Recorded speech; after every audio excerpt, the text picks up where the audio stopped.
Halo semuanya, kami dari kelompok 7 ingin mempresentasikan hasil diskusi kami mengenai herbarium. Perkenalkan, nama saya Lydia Angela dengan NIM A1D023080. Di sini saya sebagai moderator. Baik, langsung saja. Dimulai dari pendahuluan. Bumi diketahui memiliki keanekaragaman hayati jenis tumbuhan yang dikelompokkan dalam sebuah sistem yang disebut klasifikasi. Tumbuhan diklasifikasikan berdasarkan kesamaan ciri-ciri yang dimiliki, salah satunya adalah ciri-ciri morfologi. Dalam prosesnya, ciri-ciri morfologi tumbuhan awalnya didapat dari sebuah pengamatan secara langsung pada tumbuhan tersebut. Para ahli botani pada zaman dahulu membuat suatu spesimen tentang tanaman untuk dijadikan koleksi dan sebagai bukti autentik dari sebuah identifikasi ciri-ciri morfologi. Suatu tumbuhan yang telah mereka kemukakan, spesimen tumbuhan tersebut kemudian dikenal dengan nama herbarium. Nah, pengertian dari herbarium sendiri ialah herbarium adalah koleksi spesimen tumbuhan yang dikeringkan dan diawetkan untuk tujuan penelitian, pendidikan, dan referensi. Herbarium adalah suatu tempat penyimpanan koleksi spesimen tumbuhan yang telah diawetkan. Spesimen tumbuhan adalah contoh tumbuhan yang telah diambil dari alam dan diawetkan agar dapat digunakan untuk penelitian, pendidikan, dan referensi. Di sini ada dua fungsi herbarium sendiri. Yang pertama itu membantu mengidentifikasi spesies yang terancam punah dan mengembangkan strategi pelestarian. Di mana maksud dari pernyataan tersebut ialah herbarium dapat membantu mengidentifikasi spesies yang terancam punah dengan cara membandingkan spesimen tumbuhan yang ada di herbarium dengan spesimen tumbuhan yang diambil dari alam. Jika spesimen tumbuhan yang diambil dari alam tidak dapat ditemukan di herbarium, maka spesimen tersebut kemungkinan merupakan spesies baru atau spesies yang terancam punah. Nah, yang kedua itu ada meningkatkan produktivitas tanaman dan mengatasi masalah dalam budidaya tumbuhan. Maksud dari kata tersebut ialah herbarium dapat digunakan untuk meningkatkan produktivitas tanaman dan mengatasi masalah dalam budidaya tumbuhan. Dengan cara mempelajari data-data yang ada di herbarium. Data-data tersebut dapat digunakan untuk mengembangkan teknik budidaya yang lebih efisien dan efektif. Selanjutnya akan dijelaskan oleh rekan saya yaitu Jasmine. Baik, terima kasih Lady. Untuk selanjutnya akan dilanjutkan oleh saya, Jasmine Hasanah dengan NIM A1D023085. Baik, materi yang akan disampaikan selanjutnya adalah penjelasan herbarium yang meliputi klasifikasi tanaman, morfologi, reproduksi, penyebaran, dan juga peran tumbuhan. Tanaman atau tumbuhan pertama adalah Mimosa pudica. Tumbuhan ini dikenal sebagai putri malu dan juga terkenal karena daun-daunnya yang menutup atau melayu ketika disentuh gitu. Untuk Mimosa pudica berasal dari kingdom Plantae, divisi Magnoliophyta, ordo Fabales, famili Fabaceae, genus Mimosa, dan spesies Mimosa pudica. Mimosa pudica L atau putri malu memiliki daun majemuk berganda dua dengan jumlah anak daun pada setiap sirip terdiri dari 5-26 pasang. Tanaman ini memiliki tepi daun yang rata dan permukaan atas maupun bawah daun yang licin dengan panjang daun 6-16 mm dan lebar 1-3 mm. Pada umumnya, daun putri malu ini berwarna hijau dengan tepi berwarna ungu. Ciri khas dari tanaman ini adalah respon daun yang melipat ketika mendapat rangsangan sentuh. Batang tanaman ini berbentuk silindris dengan diameter batang mencapai 2,5 cm dan memiliki duri yang jarang. Batang memiliki kulit yang mudah dipisahkan dari kayunya. Kemudian batang putri malu memiliki bulu lembut yang berlekuk. Permukaan eksternal pada tanaman ini berwarna coklat muda dan permukaan internal berwarna abu-abu. Kemudian akar berbentuk silindris dengan percabangan sekunder dan tersier. Panjang akar pada tanaman ini bervariasi hingga 2 cm. Akar memiliki permukaan yang kasar atau berkerut dengan pula yang membujur, dan pada umumnya akar memiliki warna coklat keabuan hingga coklat dominan. Bunga pada tumbuhan ini tumbuh di sela tangkai daun, berbentuk bundar, berduri gagah, berkelopak kecil, dan memiliki daun mahkota yang berwarna merah muda. Kemudian bunga tersusun atas 4 lobus dengan jumlah benang sari 4 dan ovula dengan jumlah yang lumayan banyak. Buah pada putri malu memiliki panjang 1 sampai 1,6 cm dan lebar 0,4 sampai 0,5 cm. Buah ini memiliki segmen yang tidak diindeks dan jahitan yang persisten, memiliki 2 hingga 5 biji dengan bulu kekuningan yang menyebar. Mimosa pudica L tumbuh subur di daerah yang lembab, tropis, dan dapat bertumbuh di tempat yang terpapar cahaya maupun tidak. Sebagai tumbuhan liar, putri malu memiliki fungsi yang sangat penting dalam ekosistem alam, yaitu sebagai tumbuhan yang membantu untuk menstabilkan iklim bumi dengan cara menyerap karbon dioksida di atmosfer. Dengan menyerap karbon dioksida yang ada di atmosfer, putri malu dan tumbuhan liar lainnya mampu juga untuk mengurangi efek rumah kaca. Dan terakhir, putri malu ini memiliki berbagai manfaat untuk kesehatan manusia. Baik, tumbuhan selanjutnya adalah Arachis pintoi. Arachis pintoi ini berasal dari kingdom Plantae, divisi Magnoliophyta, ordo Fabales, famili Fabaceae, genus Arachis, dan spesies Arachis pintoi. Untuk morfologinya, tumbuhan ini merupakan jenis herba tahunan yang bertubuh rendah. Batang pada Arachis pintoi bertumbuh menjalar sehingga membentuk anyaman yang kokoh. Akar dapat tumbuh dari buku batang apabila ada kontak langsung dengan tanah gitu. Arachis pintoi memiliki 2 pasang helai daun pada setiap tangkainya. Daun berbentuk oval dan dengan lebar kurang lebih 1,5 cm dan panjang 3 cm. Arachis pintoi merupakan salah satu tanaman atau tumbuhan yang dapat berkembang biak secara generatif dan juga vegetatif. Secara generatif, tanaman ini menghasilkan biji, dan secara vegetatif, tanaman ini berkembang biak melalui fragmentasi batang dan stolon. Kacang hias juga sering diperbanyak dengan metode stek batang. Tanaman ini memiliki kemampuan untuk menumbuh akar adventisia pada bagian nodus batang. Maka potongan batang dan stolon memiliki kemungkinan untuk tumbuh menjadi individu baru. Untuk penyebarannya, Arachis pintoi atau kacang hias tumbuh baik di daerah tropis dan dapat tumbuh di dataran rendah maupun tinggi. Tumbuhan ini menjalar di permukaan tanah atau juga disebut dengan pola penyebaran horizontal. Arachis pintoi juga tergolong mudah untuk dirawat dan dapat tumbuh pada segala kondisi. Tetapi tanaman ini bertumbuh secara optimal pada kondisi di bawah naungan sekitar 70-80% dibandingkan jika terkena sinar matahari secara langsung. Selanjutnya untuk manfaat dari tumbuhan Arachis pintoi. Arachis pintoi dapat dimanfaatkan sebagai tanaman penutup tanah seperti sebagai penutup tanah untuk kebun kakao. Tanaman kakao merupakan salah satu komunitas budidaya gunung yang pada umumnya bertopografi bergelombang, maka memiliki resiko untuk mengalami masalah dengan erosi. Hal tersebut berdampak pada kualitas tanah yang menurun, menipisnya lapisan tanah yang subur, dan berkurangnya unsur hara makro dan mikro. Maka Arachis pintoi ditanam sebagai tanaman penutup tanah yang dapat membantu pertumbuhan tanaman budidaya lainnya dan dapat menjaga kesuburan tanah. Keuntungan lain dari tanaman ini adalah walaupun tumbuhannya menjalar di permukaan, tanaman ini tidak memilin pada tanaman pokok, maka tidak bersifat merugikan dan tidak butuh peralatan khusus untuk merawatnya. Arachis pintoi juga dapat dimanfaatkan sebagai pakan ternak, khususnya untuk ternak unggas dan kambing.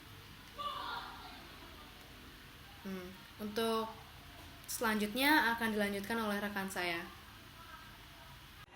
Perkenalkan, nama saya Siti Saleh Andieni dengan NIM A1D023086. Di sini saya akan mempresentasikan bagian tumbuhan herbarium nomor 3 dan 4. Ketiga ada tumbuhan herbarium Andrographis paniculata.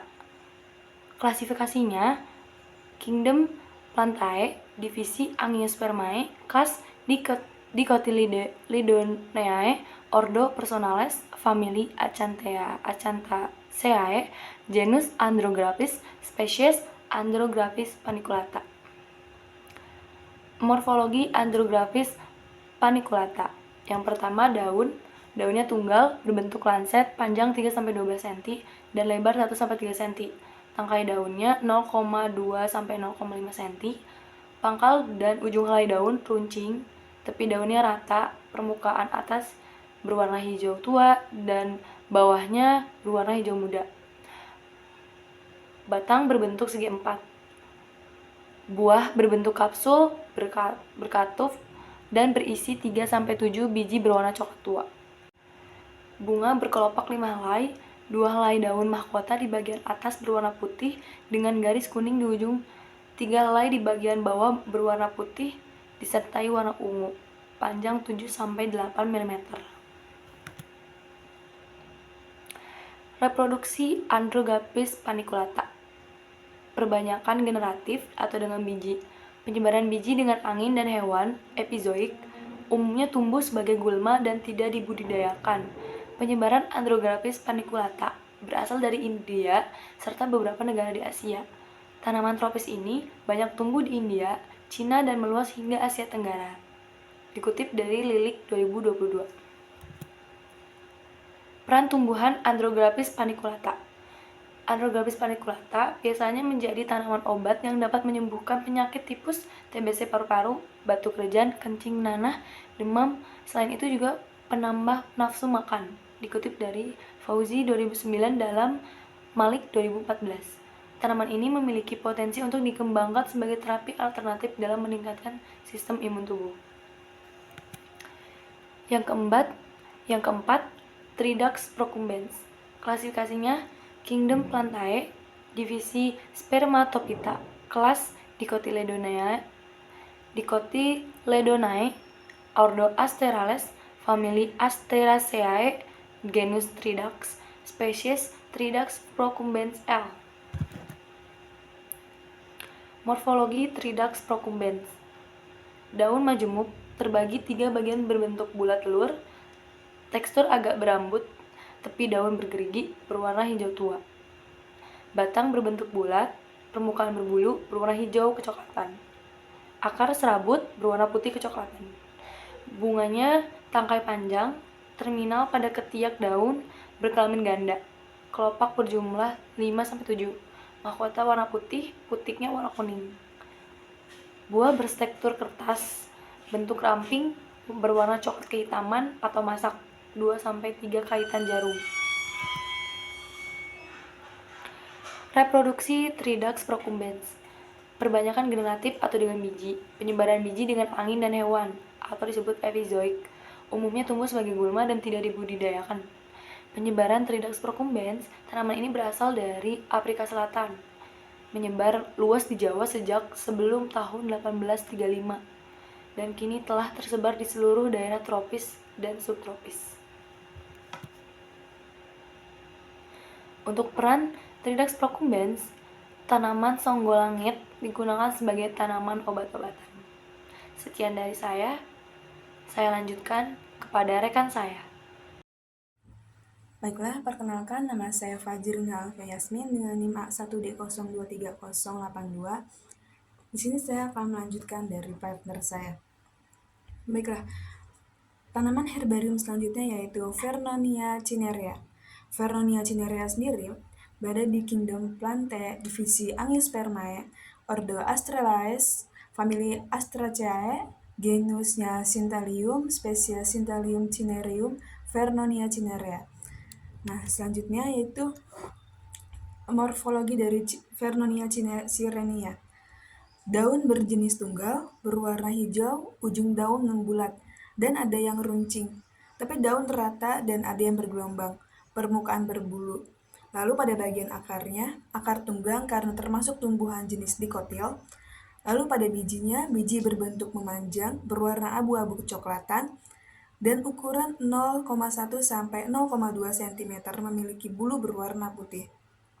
Lalu pada bagian batangnya berwarna hijau, permukaan bentuk sejajar, tekstur halus berambut, dan pada bunganya sendiri jenisnya majemuk, berwarna putih atau ungu dan ataupun berwarna merah muda. Selanjutnya, pada reproduksi Vernonia cinerea sendiri, yaitu perbanyak dengan generatif atau dengan biji. bisa melalui dengan angin ataupun hewan. Pada umumnya tumbuh sebagai gulma dan tidak dibudidayakan.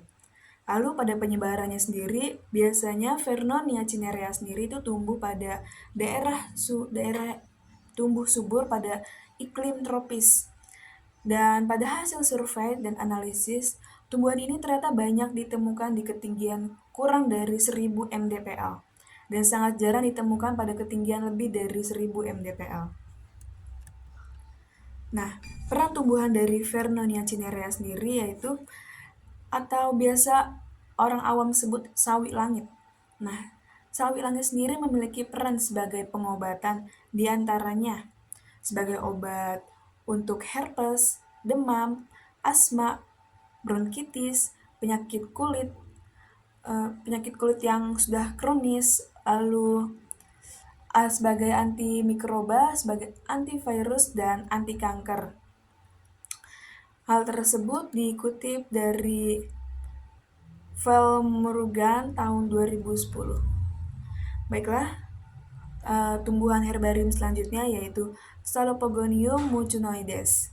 Nah, Salopogonium sendiri diklasifikasikan pada kingdom Plantae, divisi Magnoliophyta, ordo Fabales, famili Fabaceae, genusnya Salopogonium, spesiesnya Salopogonium mucunoides.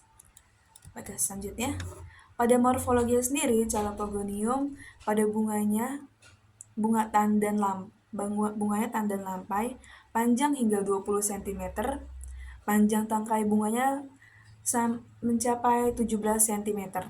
Lalu daun morfologi dari daun Salopogonium yaitu berdaun 3, panjang tangkai daun hingga 16 cm. Nah, sekumpulan daun tak beraturan dengan ketebalan 30-50 cm. Daunnya sendiri berbentuk menjorong. Lalu pada biji dari Salopogonium berbentuk persegi padat dengan panjang 2-3 mm, berwarna kekuningan atau kecoklatan kemerahan. Lalu pada batangnya sendiri memiliki batang yang padat, meroma dengan rambut-rambut yang tersebar. Nah, reproduksi dari Salopogonium sendiri itu bereproduksi dengan biji dan dengan vegetatif. Lalu penyebaran dari Salopogonium, penyebaran pesatnya itu berada di daerah yang beriklim tropis dan yang tumbuh subur pada iklim yang sangat lembab. Dan Salopogonium sendiri itu bisa tumbuh di daerah dengan ketinggian 300 mdpl. Nah, peran dari Salopogonium sendiri atau manfaatnya yaitu dapat digunakan sebagai pupuk hijau, lalu dapat meningkatkan ketersediaan air tanah, dan yang terakhir meningkatkan hasil tanaman dari kedelai. Baiklah, itu saja dari saya, akan dilanjutkan oleh partner saya. Perkenalkan, nama saya Yuniara Boru Supermata, NIM A1D023081. Saya akan melanjutkan presentasi nomor 7 dan 8. Cryptopteris fragilis. Klasifikasinya Kingdom Plantae, divisi Pteridophyta, ordo Polypodita, famili Dryopteridaceae, genus Cryptopteris, spesies Cryptopteris fragilis. Morfologinya, daun berwarna kuning kehijauan dan mengecil di ujungnya. Di musim panas, daun berubah warna menjadi coklat, namun tanaman hijau yang baru tumbuh kembali di musim gugur. Pada umumnya, akar bertekstur tipis serta tumbuh di sepanjang batang. Batang tumbuh di bawah permukaan substrat tempat rakis tumbuh. Batang merambat pendek dengan pelepah yang tersebar di sepanjang daun. Sistem reproduksinya, tanaman ini berkembang biak dengan spora. Penyebarannya ditemukan di daerah yang lembab dan teduh. Tanaman ini tumbuh dalam rumput kecil yang berbentuk dari rimpang. Peran Cryptopteris fragilis berpotensi sebagai tanaman obat. Ilmu obat cacing, infus dari tanaman dapat digunakan sebagai pengobatan cedera.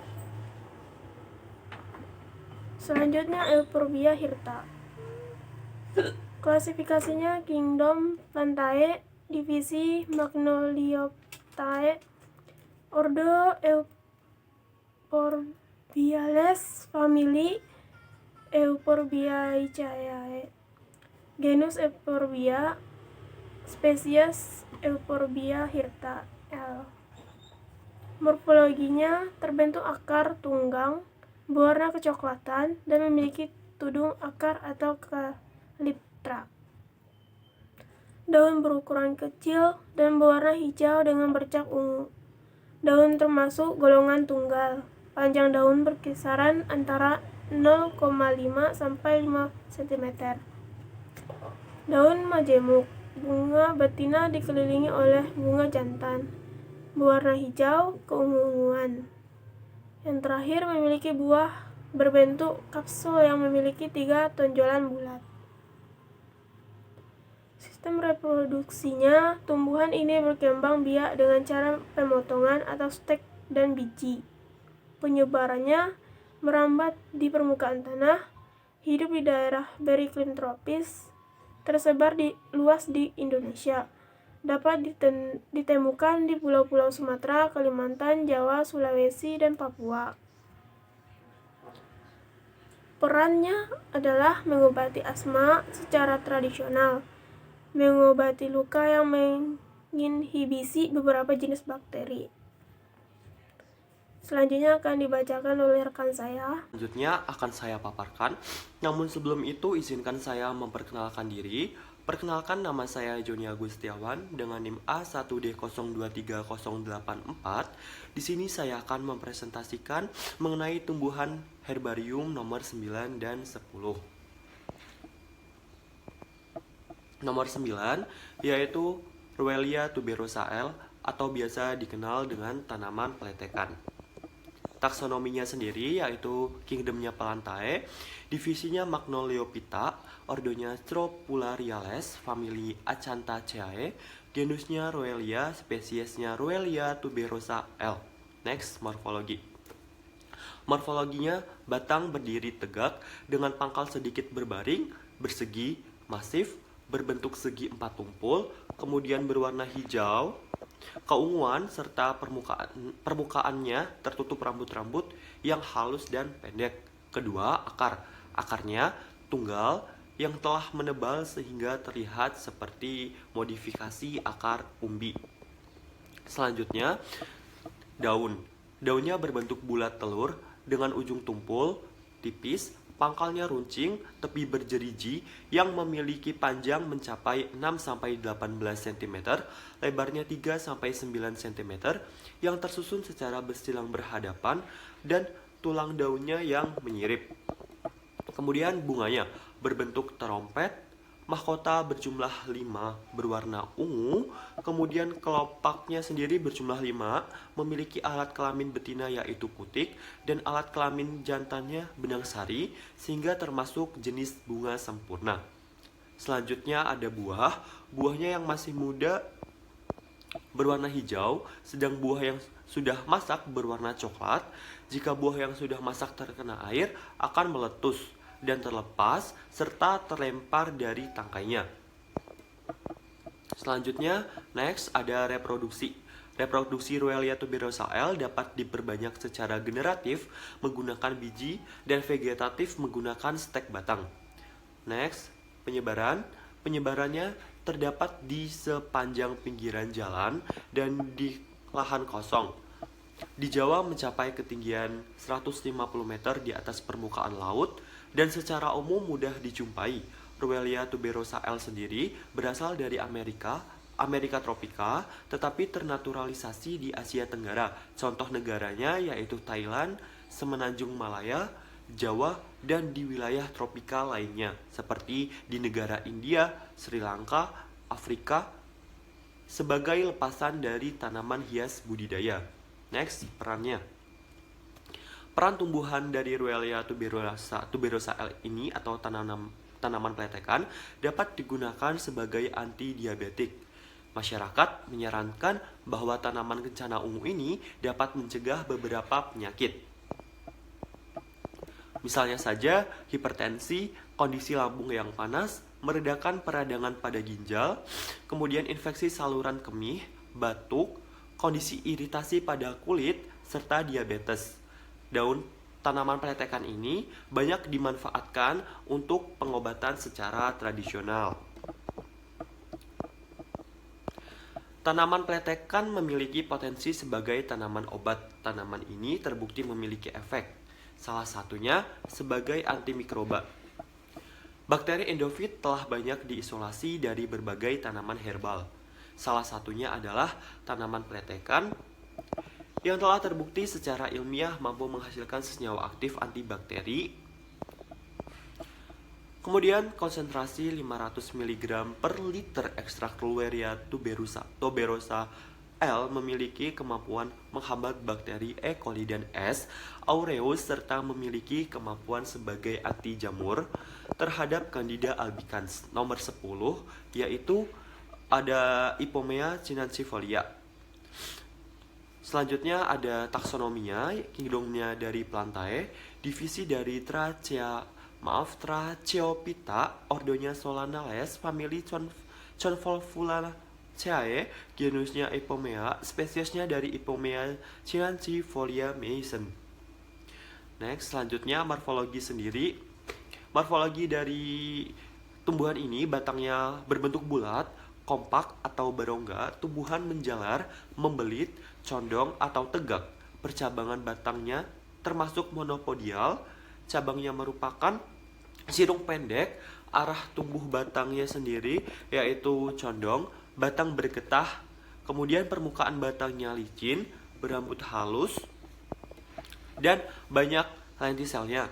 Daunnya sendiri terdiri dari tangkai dan helai daun, pulvinus tidak jelas, tidak terdapat stipula, tunas, dan bunga atau infloresensi terdapat pada ketiak daunnya. Daun tunggal atau soliler berbentuk hati.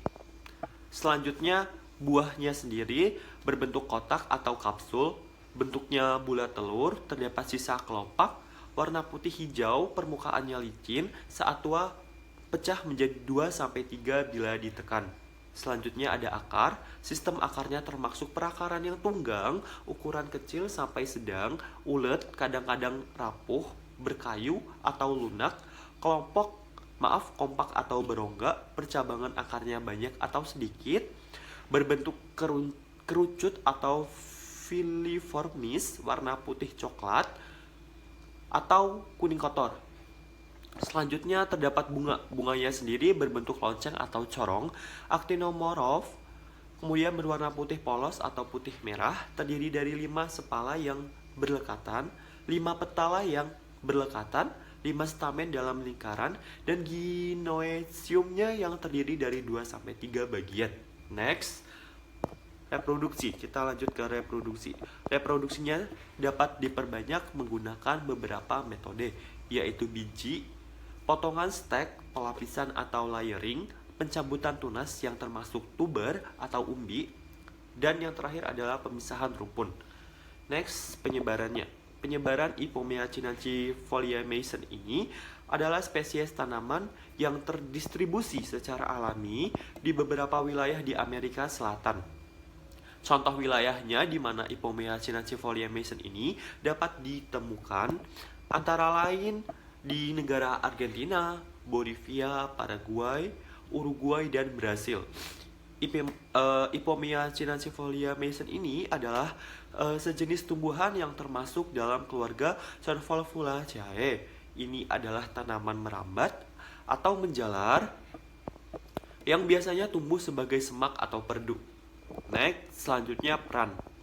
peran tumbuhan Ipomea cinancifolia Mason ini, beberapa varietas Ipomea cinancifolia juga memiliki kandungan senyawa kimia yang digunakan dalam berbagai konteks, termasuk dalam pengobatan secara tradisional dan sebagai bahan untuk berbagai tujuan, termasuk perwarna dan insektisida. Di beberapa budaya, tanaman dari genus Ipomea cinancifolia Mason ini digunakan dalam pengobatan secara tradisional atau upacara keagamaan. Tanaman hiasnya dari genus Ipomea sering ditanam untuk tujuan estetika dan budaya. Kemudian, akar dan bagian di bawah tanahnya juga dapat berkontribusi pada penyimpanan karbon dan peningkatan kualitas tanah. Baik, cukup sekian yang dapat saya presentasikan mengenai tumbuhan herbarium nomor 9 dan 10. Selanjutnya saya kembalikan ke moderator. Terima kasih. Sekian presentasi dari kelompok 7. Lebih dan kurangnya mohon maaf. Assalamualaikum warahmatullahi wabarakatuh.